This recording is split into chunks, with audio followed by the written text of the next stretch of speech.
Yeah, I hear what you're saying, absolutely, and I want to be clear when I use the word embodiment, and ultimately it's when Adia uses the word embodiment as well, we're talking about a awakening process that we're not in control of.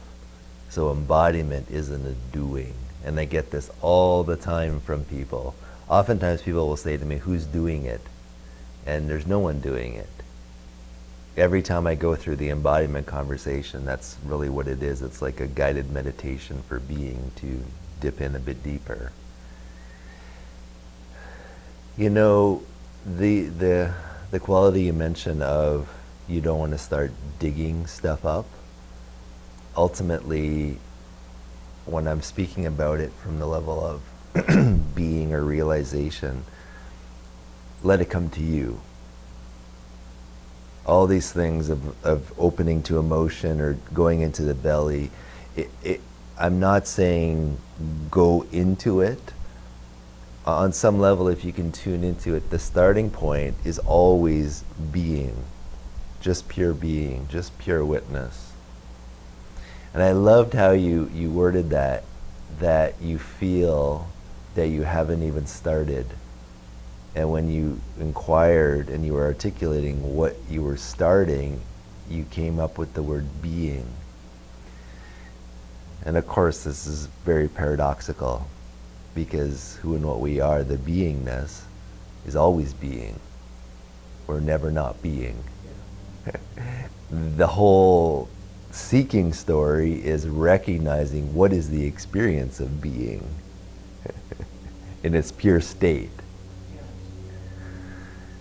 And so this is where the pointings to qualities like witness or witnessing, stillness, awareness, space, it's really simple. And that's always the foundation. On some level, that experience itself, that unfocused experience of beingness, witnessing, witness, that's what goes into the emotions.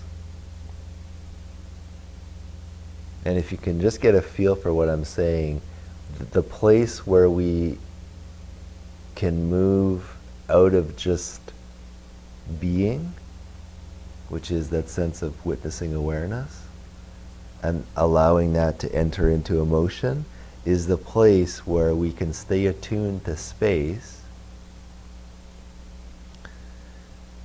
And there's like a very subtle threshold in all of us. The place, if we really attune to the process, where do I go from getting it and being it to losing it? And what the process actually is when it gets to an emotional intensity where something in us just locks. And part of it has to do with trust, and part of it has to do with not wanting to feel, not wanting to be with our stuff. And on some level, for a person to really grok and be open to that invitation to open to emotions,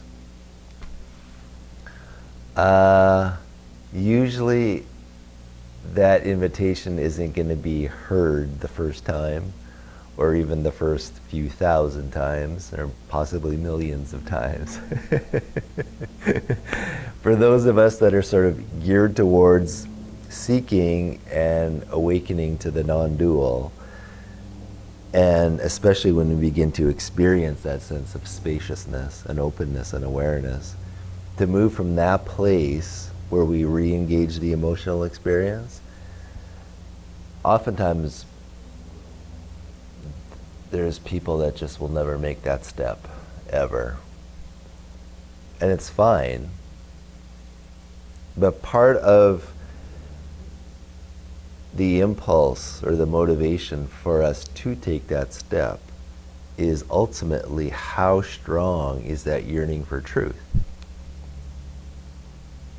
And I'm not making a judgment here because I'm talking about a very,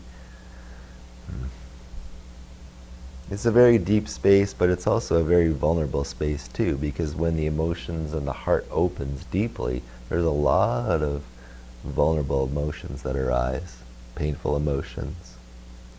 And no one wants to feel pain. No one wants to suffer. And especially when we recognize that we can transcend our experience, there's a sense of safety in there. If I can unhook and transcend my experience, why would I want to go into it? And there really is no good reason except to point out to a person, how many times have you got it and lost it?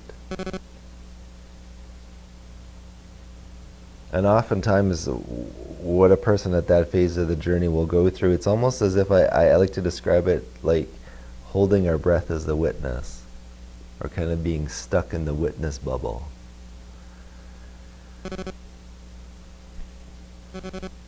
Something needs to somehow drive us to the place where we recognize that